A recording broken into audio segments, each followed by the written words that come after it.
সুপ্রিয় দর্শক, এই মুহূর্তের সবথেকে বড় খবর। দর্শক, আরজিকর কাণ্ডে মহিলা চিকিৎসকের মৃত্যুর ঘটনায় যখন রাজ্য রাজনীতি একেবারে তোলপাড়, তখন তৃণমূলের অন্দরেই শুরু হয়েছে গোষ্ঠীদ্বন্দ্ব। জানিয়ে প্রবল চাপে বাংলার মুখ্যমন্ত্রী মমতা বন্দ্যোপাধ্যায়। দর্শক, আরজিকর কাণ্ডে মুখ খুলেই এবার বিস্ফোরক মন্তব্য করলেন তৃণমূল নেতা অর্থাৎ তৃণমূলের সাংসদ সুখেন্দ্র শেখর রায়। পরিষ্কার জানিয়ে দিলেন গ্রেপ্তার করতে হবে বিনতি গোয়েলকে এবং একই জায়গায় বসিয়ে আরজিকরের প্রাক্তন অধ্যক্ষ এবং বিনতি গোয়েলকে জেরা করতে হবে। এছাড়াও আরও বিস্ফোরক দাবি করেছেন এই তৃণমূলের সাংসদ সুখেন্দু শেখর রায়। আর তাতেই চরম বিড়ম্বনায় পড়েছেন বাংলার মুখ্যমন্ত্রী মমতা বন্দ্যোপাধ্যায়। আর জানিয়ে রাজনৈতিক মহলে ইতিমধ্যেই শুরু হয়ে গিয়েছে জোর জল্পনা। কি জানিয়েছেন সুখেন্দুবাবু দেখুন দর্শক। আরজিকর নিয়ে এবার তৃণমূলকেই অস্বস্তিতে ফেললেন বর্ষিয়ান তৃণমূল সাংসদ সুখেন্দু শেখর রায়। এদিন সিবিআইয়ের কাছে সিপির গ্রেপ্তারির দাবি চেয়েছেন তিনি। এই নিয়ে বিনতি গোয়েলের গ্রেপ্তারের দাবি চেয়েছেন এই সুখেন্দু শেখর রায়। এমনকি কেন্দ্রীয় স্বরাষ্ট্রমন্ত্রী অমিত শাহকে চিঠি লিখেছেন সুখেন্দু শেখর রায়। যাতে প্রবল বিড়ম্বনায় পড়েছেন মুখ্যমন্ত্রী মমতা বন্দ্যোপাধ্যায়। এই সুখেন্দু শেখর রায় কেন্দ্রীয় স্বরাষ্ট্রমন্ত্রী অমিত শাহকে চিঠি লিখে জানিয়েছেন এই ধর্ষণ এবং এই খুনের হত্যাকাণ্ডের জন্য এমন আইন আনতে হবে যা এই সমস্ত কাজ করার আগে দুষ্কৃতীরা এমনকি দোষীরা যাতে 100 বার ভাবে। এমনই আইন শীতকালীন অধিবেশনে পেশ করতে হবে লোকসভায় বা পার্লামেন্টে। এমনই দাবিতে রাজ্য রাজনীতিতে নতুন করে শোরগোল পড়ে গিয়েছে। আর এই আবহে আরজিকর কাণ্ডে প্রাক্তন অধ্যক্ষ সন্দীপ ঘোষের পাশাপাশি সিপিরও গ্রেপ্তারির দাবি করেছেন তিনি। সোমবার সোশ্যাল মিডিয়ায় বিস্ফোরক পোস্ট করে তিনি বলেন, সিপি এবং প্রাক্তন অধ্যক্ষকে হেফাজতে নিয়ে জেরা করুক কেন্দ্রীয় তদন্তকারী সংস্থার সিবিআই আধিকারিকরা। যাতে প্রবল বিড়ম্বনায় পড়েছেন মুখ্যমন্ত্রী মমতা বন্দ্যোপাধ্যায়। কারা আত্মহত্যার কথা রটিয়েছিলেন, কেন 3 দিন পরে ঘটনাস্থলে স্নিফার ডগ, কেন দেওয়াল ভাঙা হলো, এই রকম শতাধিক প্রশ্ন আছে। দুইজনকে দ্রুত হেফাজতে নিয়ে জেরা করুক সিবিআই। শতাধিক প্রশ্ন ঘুরে বেড়াচ্ছে, ওদের মুখ খোলান। কাদের প্রশ্রয়ে এত প্রভাবশালী জানতে চান সুখেন্দু শেখর রায়। এই যে দুষ্কৃতীকে ধরেছে সঞ্জয়কে, এই যে সিভিক ভলেন্টিয়ার সঞ্জয়, অনেকেই বলছে তাকে কিন্তু বলির পাঁঠা করা হচ্ছে, এই দাবি করা হচ্ছে।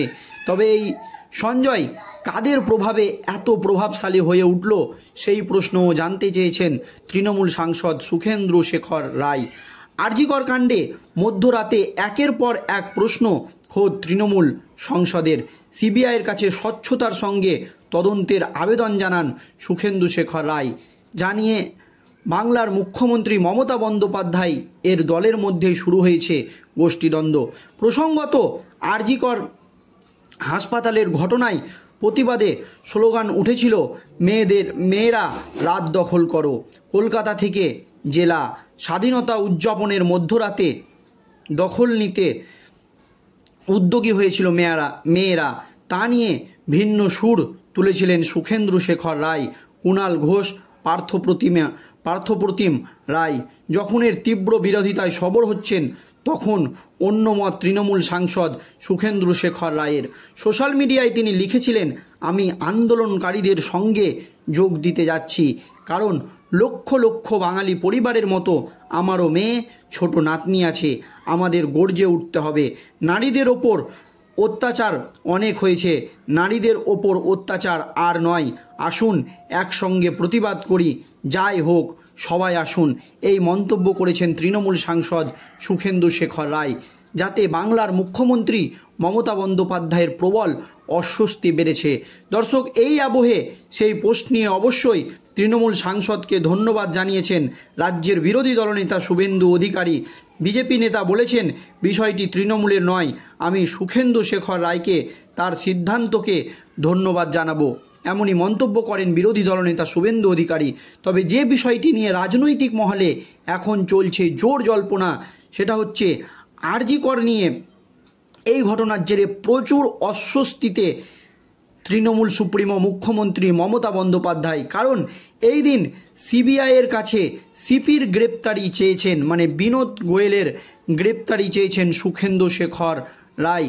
দর্শক, যাকে মুখ্যমন্ত্রী মমতা বন্দ্যোপাধ্যায় তদন্তের দাবি দিয়েছিলেন বিনোদ গোয়েলকে, আপনারা জানেন রাজ্য পুলিশের তার নেতৃত্বেই কিন্তু আরজি কর কাণ্ডে মহিলা চিকিৎসকের মৃত্যুর ঘটনায় তদন্ত হচ্ছিল এবং সেই তদন্ত যাতে দ্রুত গতিতে হয় সেই জন্য রাজ্যের পুলিশকে মাত্র 7 দিন সময় বেঁধে দিয়েছিল।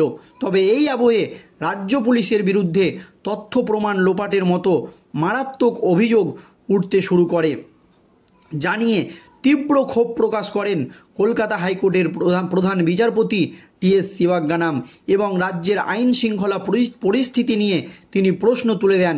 এমনকি কে ওই মহিলা মৃতার বাড়িতে বা নির্যাতিতার বাড়িতে বলেছিল যে তাদের মেয়ে আত্মহত্যা করেছে, সেই বিষয় নিয়েও তীব্র ক্ষোভ প্রকাশ করেন কলকাতা হাইকোর্টের প্রধান বিচারপতি টি.এস. শিবাজ্ঞানাম। এরপরই রাজ্য পুলিশের ওপরে ক্ষুব্ধ হয়ে, অর্থাৎ কলকাতা পুলিশের ওপর ক্ষুব্ধ হয়ে কলকাতা হাইকোর্টের প্রধান বিচারপতি টি.এস. শিবাজ্ঞানাম আরজি কর কাণ্ডে নির্যাতিতা মহিলার ধর্ষণ কাণ্ডে যে মামলা, সেই মামলা কিন্তু সিবিআইয়ের হাতে তুলে দেওয়া হয়। এরপরই বিস্ফোরক মন্তব্য করেন তৃণমূল সাংসদ সুখেন্দু শেখর রায় এবং তিনি পরিষ্কার জানান সিবিআইয়ের কাছে যে সিপির গ্রেপ্তারি, মানে বিনোদ গোয়েলের গ্রেপ্তারি তিনি জানিয়েছেন।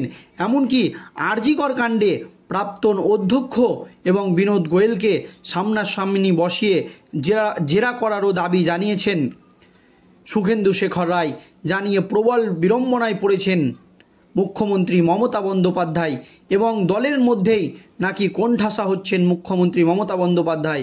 এছাড়াও দলের অন্দরেই মুখ খুলেছেন আরও এক তৃণমূলের রাজ্যসভার সাংসদ শান্তনু সেন, এছাড়াও কুণাল ঘোষ, সকলেই কিন্তু মুখ খুলেছেন, জানিয়ে প্রচুর অস্বস্তিতে মুখ্যমন্ত্রী মমতা বন্দ্যোপাধ্যায়।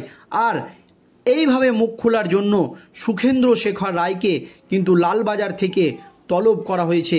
কেন তিনি বিনোদ গোয়েলকে গ্রেপ্তারের দাবি তুললেন, এই মর্মে তাকে কিন্তু লালবাজার থেকে তলব করা হয়েছে, জানিয়ে রাজনৈতিক মহলে শুরু হয়েছে আরও জোর চাপান্তর।